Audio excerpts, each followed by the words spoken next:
ICC टी20 world cup 2026 के group 1 का यह बेहद अहम मुकाबला भारत और जिम्बाब्वे के बीच खेला गया और खास तौर पर भारतीय टीम के लिए यह मैच बेहद महत्वपूर्ण था क्योंकि सेमीफाइनल की दौड़ अब अपने निर्णायक मोड़ पर पहुंच चुकी है और ऐसा महसूस होने लगा है कि ग्रुप 1 से सेमीफाइनल की दूसरी सीट के लिए भारत और वेस्टइंडीज के बीच कड़ी टक्कर चल रही है। ऐसे में भारत के लिए यह मुकाबला सिर्फ एक जीत हासिल करने का मौका नहीं बल्कि नेट रन रेट मजबूत करने और आत्मविश्वास हासिल करने का भी अवसर था क्योंकि भारत को अपना आखिरी मुकाबला वेस्टइंडीज के खिलाफ खेलना है जो दोनों टीमों के लिए डू और डाई साबित होगा और जो टीम उस मुकाबले को जीतेगी वही सेमीफाइनल में अपनी जगह बनाएगी। मुकाबले की शुरुआत टॉस से हुई जहां जिम्बाब्वे के कप्तान सिकंदर रजा ने टॉस जीतकर भारत के खिलाफ पहले गेंदबाजी करने का फैसला किया और उस समय शायद उन्हें लगा होगा कि दबाव भरे मुकाबले में पहले बल्लेबाजी करने वाली टीम पर दबाव रहेगा, लेकिन यह फैसला जल्द ही गलत साबित होने लगा क्योंकि भारतीय बल्लेबाजों ने शुरुआत से ही जिम्बाब्वे के गेंदबाजों पर हमला बोल दिया और देखते ही देखते मैच का रुख एक तरफा होता चला गया। भारतीय टीम ने पूरे 20 ओवर खेलते हुए 4 विकेट के नुकसान पर 256 रनों का विशाल स्कोर खड़ा कर दिया जो इस टूर्नामेंट में जिम्बाब्वे के खिलाफ लगातार दूसरा बड़ा स्कोर था क्योंकि इससे पहले वेस्टइंडीज भी जिम्बाब्वे के खिलाफ बड़ा स्कोर बना चुकी थी और अब भारत ने उससे भी आगे बढ़ते हुए पहाड़ जैसा लक्ष्य खड़ा कर दिया। भारतीय टीम की तरफ से ओपनिंग करने उतरे विकेटकीपर बल्लेबाज संजू सैमसन और आक्रामक बल्लेबाज अभिषेक शर्मा ने टीम को तेज शुरुआत दिलाने की कोशिश की। हालांकि संजू सैमसन एक बार फिर उस तरह की बड़ी पारी नहीं खेल सके जिसकी उनसे उम्मीद की जाती है और वे 15 गेंदों पर 24 रन बनाकर आउट हो गए। उनकी पारी में कुछ अच्छे शॉट जरूर देखने को मिले लेकिन वे अपनी शुरुआत को बड़ी पारी में तब्दील नहीं कर सके।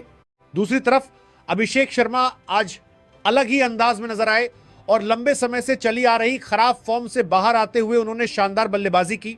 उन्होंने सिर्फ 30 गेंदों पर 55 रन बनाए जिसमें 4 चौके और 4 छक्के शामिल थे और जिस आत्मविश्वास के साथ वे बल्लेबाजी कर रहे थे उससे साफ लग रहा था कि बड़े मैच से पहले उनका फॉर्म में लौटना भारतीय टीम के लिए बहुत बड़ा सकारात्मक संकेत है क्योंकि इस वर्ल्ड कप में वे लगातार रन बनाने के लिए संघर्ष कर रहे थे लेकिन आज गेंद उनके बल्ले पर शानदार तरीके से आ रही थी और उन्होंने मैदान के चारों तरफ आकर्षक शॉट लगाए। तीसरे नंबर पर बल्लेबाजी करने आए ईशान किशन ने भी आक्रामक अंदाज में बल्लेबाजी करते हुए 24 गेंदों पर 38 रन बनाए जिसमें 4 चौके और 1 छक्का शामिल था और उन्होंने रन गति को लगातार तेज बनाए रखा। इसके बाद कप्तान सूर्यकुमार यादव बल्लेबाजी के लिए आए और उन्होंने अपनी खास शैली में तेज रन बनाते हुए सिर्फ 13 गेंदों पर 33 रन बनाए जिसमें 3 चौके और 2 छक्के शामिल थे और उन्होंने टीम को बड़े स्कोर की दिशा में मजबूती से आगे बढ़ाया। लेकिन असली तूफान आखिरी ओवरों में देखने को मिला जब हार्दिक पांड्या और तिलक वर्मा क्रीज पर मौजूद थे और इन दोनों बल्लेबाजों ने जिम्बाब्वे के गेंदबाजों की जमकर धुनाई करते हुए मैच को पूरी तरह भारत के पक्ष में कर दिया। हार्दिक पांड्या ने अपनी पहचान के मुताबिक शानदार फिनिशर की भूमिका निभाते हुए सिर्फ 23 गेंदों पर 50 रन बनाए जिसमें 2 चौके और 4 छक्के शामिल थे और उन्होंने एक बार फिर साबित कर दिया कि भारतीय टीम उन्हें आखिर के ओवरों के लिए क्यों इतना अहम मानती है क्योंकि वे तेजी से रन बनाकर मैच को निर्णायक बना देते हैं। दूसरी तरफ तिलक वर्मा ने भी कमाल की बल्लेबाजी करते हुए सिर्फ 16 गेंदों पर 44 रन बनाए जिसमें 3 चौके और 4 छक्के शामिल थे और उन्होंने हार्दिक पांड्या का शानदार साथ निभाते हुए आखिरी ओवरों में रन गति को विस्फोटक बना दिया। इन दोनों बल्लेबाजों की साझेदारी ने जिम्बाब्वे के गेंदबाजों के हौसले पूरी तरह तोड़ दिए और भारतीय टीम को 256 रन जैसे विशाल स्कोर तक पहुंचा दिया जो जिम्बाब्वे जैसी टीम के खिलाफ किसी पहाड़ से कम नहीं था। अगर जिम्बाब्वे की गेंदबाजी की बात की जाए तो पूरे मुकाबले में अनुभव की कमी साफ नजर आई और लगभग हर गेंदबाज भारतीय बल्लेबाजों के सामने बेबस नजर आया। ऐसा लग रहा था जैसे जिम्बाब्वे के गेंदबाजों ने भारतीय बल्लेबाजों के सामने हाथ खड़े कर दिए हो और पूरी तरह सरेंडर कर दिया हो। नगारावा ने 4 ओवर में 62 रन देकर 1 विकेट हासिल किया और वे सबसे महंगे गेंदबाज साबित हुए जबकि ब्लेसिंग मुजरबानी ने 4 ओवर में 47 रन देकर 1 विकेट लिया लेकिन वे भी भारतीय बल्लेबाजों को रोक नहीं सके। मपूसा ने सिर्फ 2 ओवर में 40 रन दे दिए और काफी महंगे साबित हुए जबकि इवांस ने 4 ओवर में 52 रन दिए और वे भी लगातार दबाव में नजर आए। कप्तान सिकंदर रजा ने जरूर अपेक्षाकृत बेहतर गेंदबाजी करते हुए 3 ओवर में 29 रन देकर 1 विकेट हासिल किया और कुछ हद तक रन गति पर लगाम लगाने की कोशिश की लेकिन उन्हें दूसरे गेंदबाजों का साथ नहीं मिला। बेनेट ने 2 ओवर में 16 रन दिए, जबकि बर्ल ने 1 ओवर में 10 रन दिए। लेकिन तब तक भारतीय बल्लेबाज जिम्बाब्वे के गेंदबाजों पर पूरी तरह हावी हो चुके थे और इस तरह भारत ने 20 ओवर में 4 विकेट के नुकसान पर 256 रन बनाकर जिम्बाब्वे के सामने एक ऐसा लक्ष्य रख दिया जो सिर्फ स्कोर नहीं बल्कि एक संदेश था कि भारतीय टीम सेमीफाइनल की दौड़ में पूरी ताकत के साथ मौजूद है। 256 रनों के विशाल लक्ष्य का पीछा करने उतरी जिम्बाब्वे की टीम से उम्मीद की जा रही थी कि वह शुरुआत से ही आक्रामक अंदाज अपनाएगी और बड़े लक्ष्य का दबाव कम करने के लिए तेज रन बनाने की कोशिश करेगी। लेकिन इसके उलट जिम्बाब्वे की बल्लेबाजी की शुरुआत बेहद सुस्त और हिचकिचाहट भरी रही और यहीं से साफ हो गया था कि मुकाबले का पलड़ा किस तरफ झुकता जा रहा है। भारतीय गेंदबाजों ने नई गेंद से जिस अनुशासन और आत्मविश्वास के साथ गेंदबाजी की,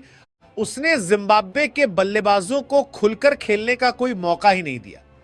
खास तौर पर अर्शदीप सिंह और हार्दिक पांड्या की जोड़ी ने पावर प्ले के ओवरों में कमाल की गेंदबाजी करते हुए गेंद को दोनों तरफ स्विंग कराया। कभी गेंद अंदर आती तो कभी बाहर निकलती और जिम्बाब्वे के ओपनर्स बार बार बीट होते नजर आए। उनके चेहरे पर बढ़ती हुई बेचैनी साफ दिखाई दे रही थी, जैसे हर गेंद एक नई परेशानी लेकर आ रही हो। बड़े लक्ष्य का पीछा करते हुए जिस तरह का इरादा और आत्मविश्वास बल्लेबाजी में दिखाई देना चाहिए था, वो पूरी तरह नदारद था और ऐसा महसूस हो रहा था कि जिम्बाब्वे के बल्लेबाज रन बनाने से ज्यादा विकेट बचाने की कोशिश कर रहे हैं, जबकि इतने बड़े स्कोर का पीछा करने के लिए शुरुआत से ही जोखिम उठाना जरूरी होता है। भारतीय गेंदबाजों ने लाइन और लेंथ इतनी सटीक रखी कि बल्लेबाजों के लिए गैप ढूंढना भी मुश्किल हो गया और हर डॉट बॉल के साथ दबाव बढ़ता चला गया। यही वजह रही कि जिम्बाब्वे की टीम में अनुभव की कमी साफ नजर आई और बल्लेबाज बड़े मंच के दबाव को संभालते हुए दिखाई नहीं दिए। धीरे धीरे मैच भारत की मुट्ठी में जाता चला गया और जिम्बाब्वे की उम्मीदें फीकी पड़ती चली गई, क्योंकि रन रेट लगातार बढ़ता जा रहा था और भारतीय गेंदबाजों का आत्मविश्वास भी हर ओवर के साथ मजबूत होता जा रहा था। अंततः भारत ने इस मुकाबले को बेहद आसानी से अपने नाम कर लिया और यह जीत सिर्फ एक साधारण जीत नहीं बल्कि एक मजबूत संदेश बनकर सामने आई, क्योंकि इस शानदार प्रदर्शन के साथ भारत ने वेस्टइंडीज के लिए खतरे की घंटी भी बजा दी है। यह साफ संकेत दे दिया है कि भारतीय टीम सही समय पर अपनी लय हासिल कर चुकी है और अब जब भारत और वेस्टइंडीज आमने सामने होंगे तो वो मुकाबला सिर्फ एक मैच नहीं बल्कि सेमीफाइनल का फैसला करने वाली जंग होगा। और जिस तरह भारत ने जिम्बाब्वे के खिलाफ बल्ले और गेंद दोनों से दबदबा दिखाया है, उससे यह साफ नजर आने लगा है कि भारतीय टीम पूरी तैयारी और पूरे आत्मविश्वास के साथ उस निर्णायक मुकाबले में उतरने वाली है।